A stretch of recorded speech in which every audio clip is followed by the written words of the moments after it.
welcome to On Leading with Greatness. I'm Jim Salvucci of Guidance for Greatness. This week's installment, Wayward Drivers, Woeful Leaders, How to Avoid Being Misdirected.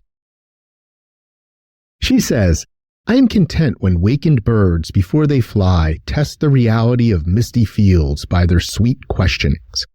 Wallace Stevens. Here's the scene. A street partially excavated, construction equipment scattered about, jackhammers and backup beepers striking a symphony of cacophony. Below, what do I behold rounding the corner? Could it be? Yes, a lone driver has decided, despite all the barricades and do not enter signs, that this street is still an active thoroughfare.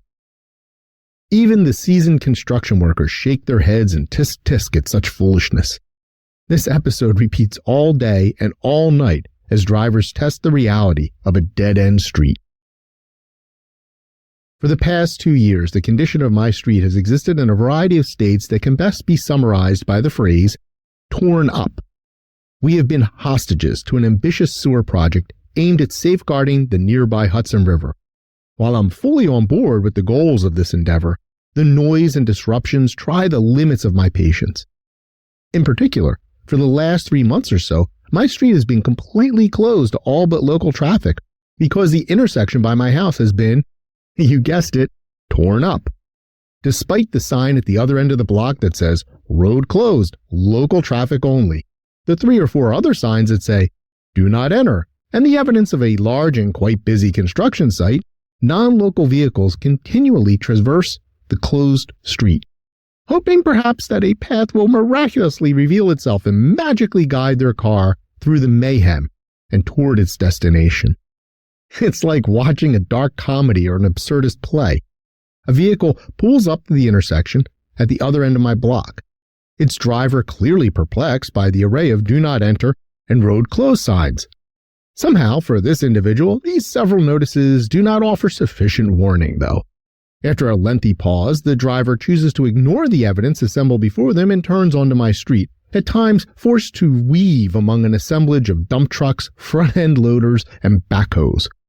My neighbors and I groan collectively at the spectacle, as the driver ultimately encounters the dead end and is reduced to executing a clumsy K-turn with the help of one of our driveways. This scene unfolds dozens of times a day.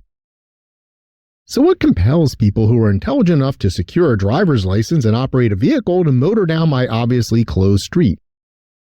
Do they distrust their own eyes? Are they radically anti-authority, sticking it to the man with their scofflaw ways? Or perhaps it's the opposite, that they feel compelled to submit mindlessly to their dictatorial navigation app, barking orders to turn right.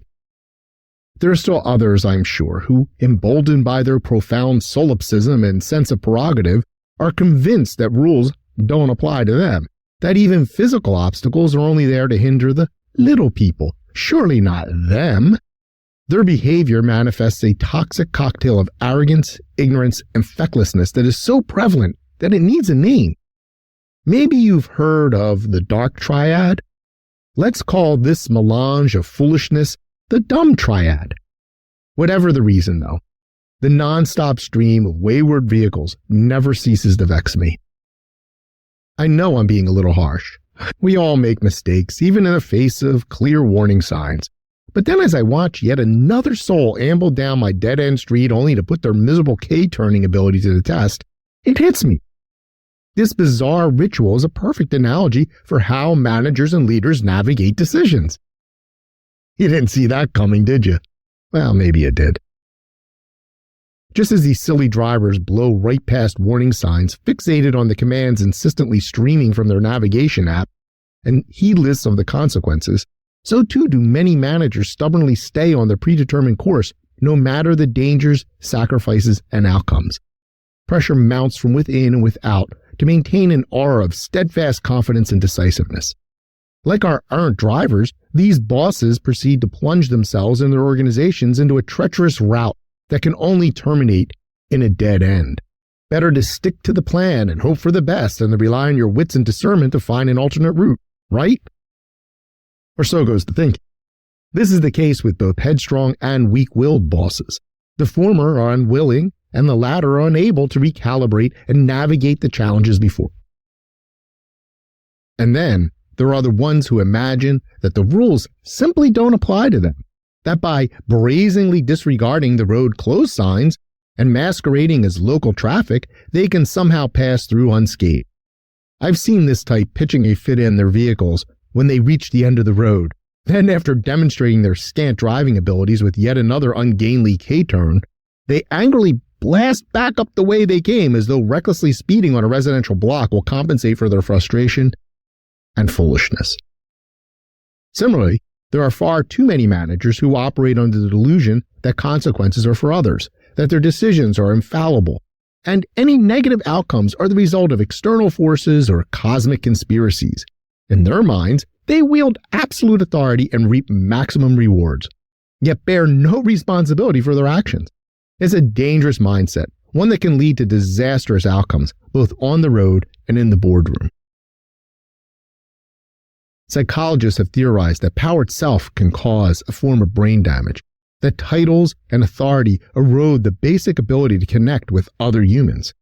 This theory would explain the behavior of those bosses who seem incapable of heeding warning signs or acknowledging their own imperfections. I wonder, though, if the mental affliction of power affects their driving. Does being intoxicated on dominance and privilege impair your ability to operate a vehicle? I've written on the dangers of BUI, bossing under the influence. Could BUI be just as reckless on the road as it is in the workplace? Are some of these scofflaw drivers who come pouring down my street just power-besotted bosses late for their tea time? True leaders simply don't behave like that. They have both the humility and adaptability to heed warning signs. I'm not saying they shrink from obstacles, but they possess the wisdom to recognize when a course correction is necessary.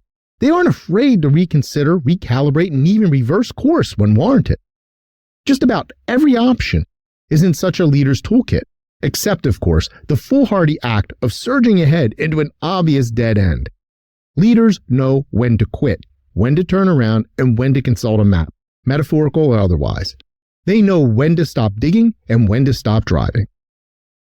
Maybe I'm flogging this metaphor a little too much, but the similarities between feckless drivers who execute inept K-turns and the behavior of bad bosses are just too rich.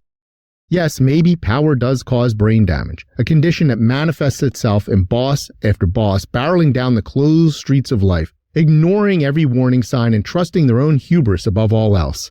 And when the inevitable reckoning comes, they'll find a way to blame the GPS, the city, the construction crew, or even their lying eyes. Anything but them and their own evident ineptitude. Just like a boss. So the next time you come upon a road closure or a leadership challenge, pause a bit to contemplate the lessons offered by the hapless drivers on my street.